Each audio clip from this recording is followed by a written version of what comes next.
Welcome to this tutorial on speeding up Simulink. In this session, we will discuss the trade-offs of modeling fidelity. Modeling fidelity refers to the level of detail and accuracy represented in a model compared to the real-world system it is meant to simulate.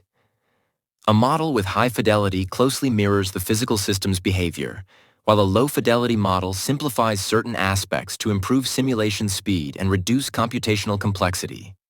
High-fidelity models replicate real-world conditions more precisely, e.g., friction, thermal effects, while low-fidelity models may ignore certain physical phenomena. In addition, high-fidelity models may use fine numerical methods, while low-fidelity models might use approximations for faster computations. For example, vehicle dynamics models can vary significantly in terms of modeling fidelity depending on the level of detail we want to capture. It can be a bicycle mode, which is regarded as low-fidelity model.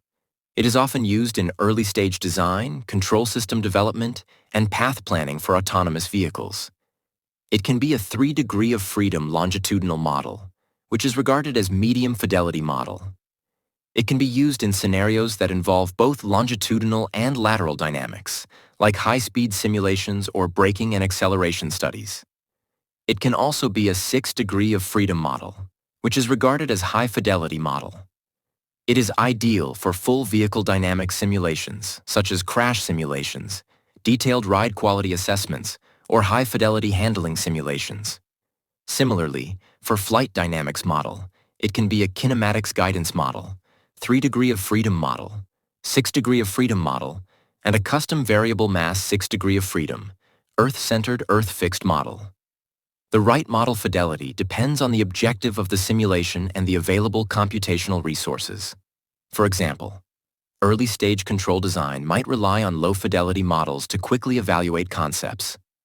Detailed vehicle performance evaluation or safety testing may require high-fidelity models for precise and realistic results. Okay, we have discussed 9 techniques to enhance simulation performance. Please stay tuned to the last one in the next session of this tutorial.